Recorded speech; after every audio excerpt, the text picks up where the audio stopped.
Hi everyone, this is Dale Sorgen, one of your candidates for the office of Governor of the great state of Washington, and this is a moment to imagine liberty. It's my firmly held belief that the success or failure of our plan to take Washington public schools to #1 in the nation rests firmly and squarely on the role that we define for our principals of each school. I'll even go one step further and say that our current system or any plan, no matter how much money and or resources that are thrown towards the success of that plan, will fail if the role of the principal in each school is not elevated. The principal should have authority to rule his or her school in the same way that any CEO, president, or owner has to lead their own organization with full control over their budget and their personnel. The weight of the success or failure of each school should rest solely upon the shoulders of the principal, given, of course, support and guidance by their superintendent and local school board. There will be no true lasting steps towards excellence or efficiency until we embrace and stand firmly behind this idea as our core belief in the success of schools, because this is the way that successful businesses work. Here are 5 reasons why.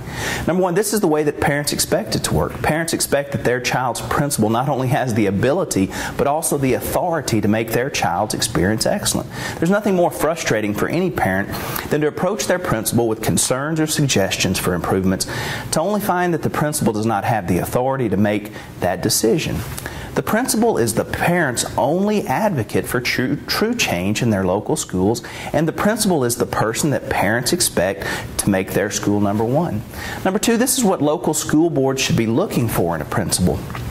Local school boards should be looking for principals who exhibit these kinds of excellent qualities and nothing less. We do not need excellent educators or excellent managers in the role of principals. We need leaders and visionaries.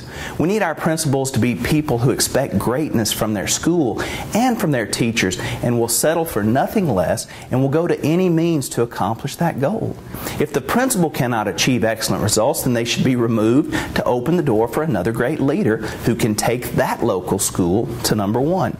Number 3, this is what teachers should want. Teachers should want for their principal to drive their school to greatness. Teachers who want their students to be the best must also want for their school to be the best. Teachers should desire to be driven towards excellence, and they should be challenged daily to be their best. The principal is the only advocate that the passionate teacher has to create a culture of excellence for every other teacher in that school. And number 4, this is what principals should want. Any principal who is worthy of that position should want and accept the challenge towards greatness.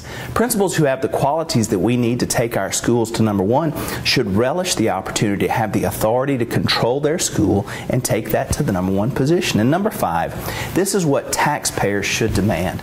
The taxpayers should demand excellence in every local school, and that excellence cannot be measured solely by statewide standardized tests or other measurement tools.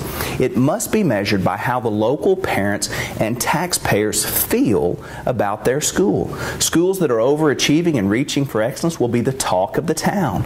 Schools that are underachieving and continuing to employ a principal or teachers who are not producing excellent results will be the disgrace of the town.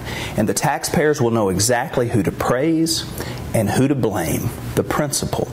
Ultimate success is ultimately defined in the role of an incredible leader. History proves it to be true. The ultimate success or mediocrity of our schools will prove it to be true also. I invite you to check out our website at www.imagineliberty.us to find out more about our Imagine Liberty campaign.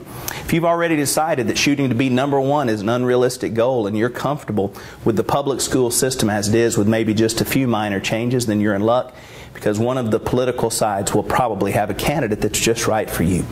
But if you're willing to take bold steps, I would like to invite you to join us this year to break the cycle and have the courage to think independent.